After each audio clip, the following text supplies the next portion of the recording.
Hi friends, welcome back to our channel. நான் இன்றைக்கி இந்த வீடியோவில் நான் ஏன் டிசிஎஸ்லேருந்து 1 இயர்லேயே குவிட் பண்ணேன் அப்படின்றதுக்கான ஹானஸ்ட் ரிவ்யூ வந்து உங்கள் எல்லாருக்கூடையும் ஷேர் பண்ண போகிறேன். எனக்கு டிசிஎஸில் salary hike, project, teammate and skill set இதெல்லாம் எப்படி இருந்தது, நான் ஏன் 1 இயர்லேயே குவிட் பண்ணேன் அப்படின்றதுக்கான டீட்டெயில்டு இன்ஃபர்மேஷன் உங்கள் கூட ஷேர் பண்ணுறேன். ஸ்கிப் பண்ணாமல் பாருங்கள். என்னோடய 1 இயர் ஜேர்னி எப்படி இருந்ததுன்றதை வந்து லாஸ்ட் வீடியோவில் போட்டிருந்தேன். ஹோப் அது உங்கள் எல்லாருக்குமே யூஸ்ஃபுல்லாக இருந்திருக்கும்னு நினைக்கிறேன். நம்ம டிசிஎஸ் ஜாயின் பண்ணதுக்கு முன்னாடி என்ன தெரிஞ்சுக்கணும், நம்ம ஏன் டிசிஎஸ் ஜாயின் பண்ணணும் பண்ணக்கூடாது அப்படின்றது ஓரளவு உங்களுக்கு ஒரு கிளாரிட்டி கிடைக்கும் இந்த வீடியோ பார்த்ததுக்கு அடுத்து. என்னோடய டிசிஎஸ் 1 இயர் ஜேர்னி வீடியோவில் வந்து நிறைய பேர் கமெண்ட்ஸ் ஆட் பண்ணியிருந்தீங்க. அதில் வந்து ரிப்பீட்டடாக வந்த ஒரே குவெரி என்னென்னா, ஜாயினிங் லெட்டர் வந்து வரலக்கா, ஆனால் ஆஃபர் லெட்டர் வந்திருக்குன்ற மாதிரி நிறைய ஃப்ரெஷர்ஸ் வந்து கேட்டிருந்தீங்க.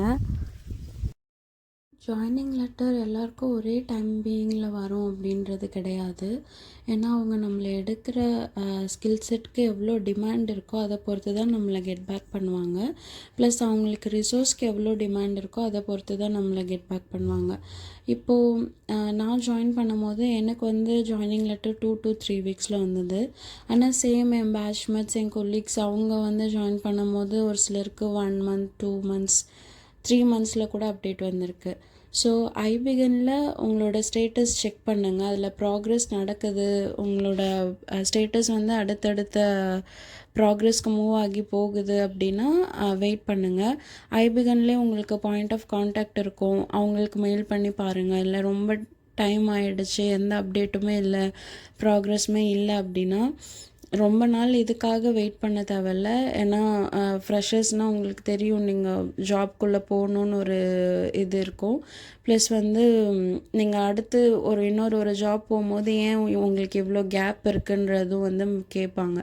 ஸோ வெளியே நிறைய வைட் ஆப்பர்ச்சுனிட்டிஸ் இருக்குது. இது ஒன்றுக்காகவே லாங் டைம் வெயிட் பண்ணாதீங்க அப்படின்றது தான் நான் பர்சனலாக சஜஸ்ட் பண்ணுவேன். ஃபர்ஸ்ட் வந்து சேல்ரி. எனக்கு இன்ஃபோசிஸ் 4 years எக்ஸ்பீரியன்ஸ்க்கு அப்புறம் தான் நான் டிசிஎஸ் ஜாயின் பண்ணேன். ஸோ எனக்கு அவங்க குவோட் பண்ண ஹைக் வந்து 60% தான் கொடுத்துருந்தாங்க. நான் நெகோஷியேட் பண்ணி 63 வாங்கினேன்.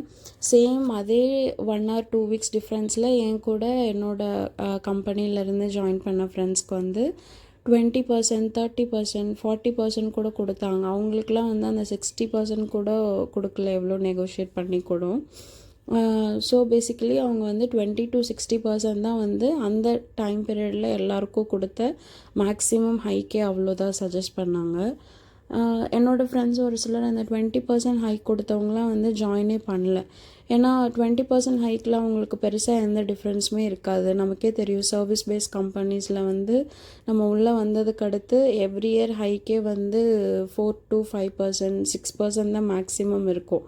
ஸோ நம்மளோட சேலரியில் வந்து எந்த டிஃப்ரென்ஸுமே இருக்காது. மேபி அவங்க லாங் டேர்ம் அல்லது இங்கே ஒர்க் பண்ணுற மாதிரி பிளான் பண்ணியிருந்துருக்கலாம். ஸோ அவங்களுக்குலாம் வந்து அந்த சேலரியில் எந்த டிஃப்ரென்ஸுமே இருக்காது. அதனால் நிறைய பேர் வந்து ஜாயின் பண்ணவே இல்லை, ரிஜெக்ட் பண்ணிட்டாங்க. ஸோ நெக்ஸ்ட் வந்து ப்ராஜெக்ட் வந்து நான் ஜாயின் பண்ணுறதுக்கு முன்னாடி எனக்கு மேப் ஆகிட்டு இருந்துச்சு. நான் உள்ளே வரும்போதே வந்து ப்ராஜெக்டோட தான் ஜாயின் பண்ணேன். ஸோ ஃபர்ஸ்ட் வீக்கே வந்து எனக்கு ஒர்க் ஸ்டார்ட் ஆகிடுச்சு, ஐடில் பீரியட் இல்லை. ஆனால் எனக்கு வந்து ஒர்க்கிங்கில் ஒரு 60 to 80% வந்து சப்போர்ட் ஒர்க் தான் இருந்தது. ஒரு 20% தான் வந்து என்ஹான்ஸ்மெண்ட், மைனர் சேஞ்சஸ் அந்த மாதிரி இருந்தது. ஸோ எனக்கு வந்து லேர்னிங் ப்ராசஸ் ரொம்ப கம்மியாக இருந்த மாதிரி இருந்தது. நான் ஆல்ரெடி ஒர்க் பண்ண ஸ்கில் செட் வந்து எனக்கு இங்கே மறந்தே போகிற மாதிரி இருந்தது. ஸோ அதுக்கு வந்து நான் ப்ராஜெக்ட் சேஞ்ச் வந்து ட்ரை பண்ணேன். ஆனால் அது வந்து 2 yearsக்கு வந்து பண்ண முடியாதுன்ற மாதிரி சொல்லிட்டாங்க. ஸோ அது வந்து எனக்கு ஒரு ட்ராபேக்காக ஃபீல் ஆச்சு. நெக்ஸ்ட் வந்து என்னோடய டீம் பார்த்திங்கன்னா, என்னோடய டீமில் எல்லாருமே வந்து ஹைதராபாத் அண்ட் மும்பை. ஸோ நான் மட்டும் தான் சென்னை. எனக்கு இங்கே டீமே கிடையாது. கொரோனா முடிஞ்சு நான் அந்த ஒரு இனிஷியல் பீரியட், நம்ம ஒர்க் ஃப்ரம் ஆஃபீஸ் வந்து இனிஷியேட் ஆகிற அந்த ஸ்டார்டிங் பீரியட். ஸோ ஆஃபீஸ் போகிறேன், எனக்கு யாருமே அந்த ஹோல் என்விரான்மெண்ட்டில் எனக்கு அது தெரிஞ்ச ஃபேஸ் யாருமே கிடையாது. கம்பல்சரி வந்து ஒர்க் ஃப்ரம் ஆஃபீஸும் வந்து இனிஷியேட் பண்ணிட்டாங்க.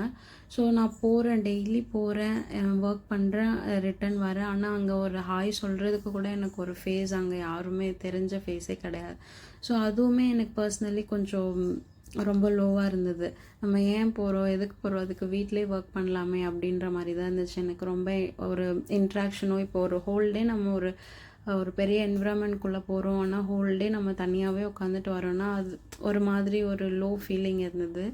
ஸோ அதுவுமே எனக்கு கொஞ்சம் ரொம்ப கஷ்டமாக இருந்தது. ஸோ நெக்ஸ்ட் வந்து ஒர்க் ஃப்ரம் ஆஃபீஸ்.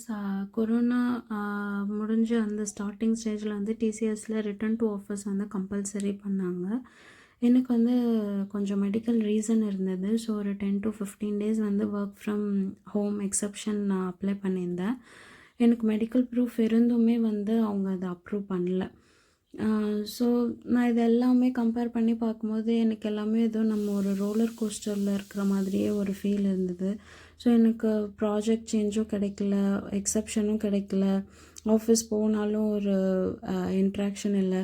ஸோ எனக்கே நான் கொஷின் பண்ண வை டு ஸ்டே ஹியர் அந்த மாதிரி நிறையா கமெண்ட்ஸ் எனக்குள்ளே போயிட்டே இருந்தது. ஸோ அதுக்கப்புறம் தான் ஃபைனலாக ஓகே நம்ம ஸ்விட்ச் பண்ணலாம் அப்படின்னு சொல்லி நான் யோசித்தேன். அகெயின் நம்ம வந்து ஒரு சர்வீஸ் பேஸ் கம்பெனிலேருந்து போனோன்னா 3 months நோட்டீஸ் பீரியட் இருக்குது. 3 months நோட்டீஸ் பீரியட் இருக்கிறதாலே நமக்கு வந்து அதிகமாக ஆப்பர்ச்சுனிட்டிஸும் வராது. ஸோ நான் என்ன பண்ணேன்னா, நான் குவிட் பண்ணிவிட்டு அதுக்கப்புறம் தான் வந்து ஜாபே ஸ்விட்ச் பண்ணேன். நான் ஜாப்க்காக வெயிட் பண்ணல. எனக்கு ரொம்ப லோவாக இருந்ததால் நான் குவிட் பண்ணிவிட்டு அதுக்கப்புறம் நான் ஜாப் ஸ்விட்ச் பண்ணேன்.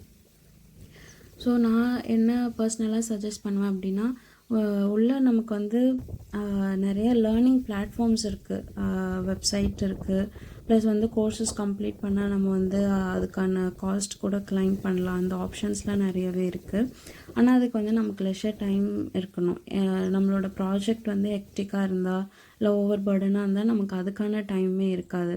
இது வந்து நான் மேப்பாக இருந்த ப்ராஜெக்டோட எக்ஸ்பீரியன்ஸ் இது. ஆனால் சேம் இதுவே வந்து என்னோடய மற்ற ஃப்ரெண்ட்ஸ் இருக்காங்க, அவங்க வேறு ப்ராஜெக்ட்ஸில் இருக்காங்க. அவங்க ப்ராஜெக்ட்ஸ் ஒரு சிலவங்களோடது நல்லா தான் இருக்குது, டீம் நல்லா இருக்குது, they are having friendly team, அதில் அவங்க நல்லாவே பண்ணிகிட்ருக்காங்க. ஸோ அது வந்து வேரி ஆகும். இது வந்து என்னோடய ப்ராஜெக்டில் என்னோடய எக்ஸ்பீரியன்ஸ். இது வந்து ஒரு ப்ராஜெக்ட் டு ப்ராஜெக்ட் வந்து எல்லாருக்குமே வேரி ஆகும். நான் என்னோடய இன்ஃபோசிஸ் வீடியோவில் கூட சொல்லியிருப்பேன், நம்மளோட ஒர்க் ப்ரெஷர் அப்படின்றது வந்து நம்மளோட கம்பெனியை பொறுத்த ஒரு விஷயம் கிடையாது, நம்ம ப்ராஜெக்டை பொறுத்துன ஒரு விஷயம். நம்மளுக்கு வந்து ப்ராஜெக்ட் மாற்றுறதுக்கு ஆப்ஷன்ஸ் இருந்துச்சு, நம்ம மாறிட்டோம் அப்படின்னா வெல் அண்ட் குட். ஆனால் அதுவுமே பண்ண முடியல, நம்ம ஒரு ஒரு ரொம்ப ஒரு ப்ரெஷரான கண்டிஷனில் ஒரு லாங் டைம் இதிலே தான் இருக்கணும் அப்படின்றது வந்து கட்டாயம் கிடையாது. நான் எல்லா வீடியோலையும் சொல்கிற மாதிரி நம்ம வந்து கம்பெனிஸ்க்கு வந்து ஒன் ஆஃப் த எம்ப்ளாயி தான். ஆனால் நமக்கு வந்து நம்ம ரொம்ப முக்கியம். ஸோ நமக்கு அந்த என்விரான்மெண்ட் அந்த அளவுக்கு ரொம்ப கம்ஃபர்டபுளாக இல்லை அப்படின்னா, நம்ம ஒரு 100% கொடுத்துமே அது நமக்கு ஒர்க் ஆகலைன்னா நம்ம கண்டிப்பாக அடுத்த பாத்தை நோக்கி போகணும். ஸோ இதுதான் என்னோடய பர்சனல் எக்ஸ்பீரியன்ஸு. ஹோப் இந்த வீடியோ உங்கள் எல்லாருக்கும் ரொம்ப ஹெல்ப்ஃபுல்லாக இருக்கும்னு நினைக்கிறேன். ஸோ இதில் உங்களுக்கு ஏதாவது குவரிஸ் இருக்குது, இல்லை மோர் இன்ஃபர்மேஷன் தேவைப்படுது அப்படின்னா கமெண்ட்ஸில் ஆட் பண்ணுங்கள். கண்டிப்பாக எனக்கு தெரிஞ்ச எல்லா இன்ஃபர்மேஷனும் உங்கள் கூட ஷேர் பண்ணுறேன். குவரிஸ் கிளியரிங் வீடியோஸ் கூட அப்கமிங் வீடியோஸில் ஆட் பண்ணுறேன். ப்ளஸ் வந்து நான் ஜாப் குவிட் பண்ணதுக்கு அடுத்து எப்படி ஜாப் ஸ்விட்ச் ஆனேன், இப்போ எனக்கு ஒர்க் லைஃப் எப்படி போயிட்டுருக்கு, எங்கே ஒர்க் பண்ணுறேன், அது எல்லாமே உங்கள் கூட அப்கமிங் வீடியோஸில் ஷேர் பண்ணுறேன். தேங்க்யூ ஃபார் வாட்சிங் this video and keep supporting.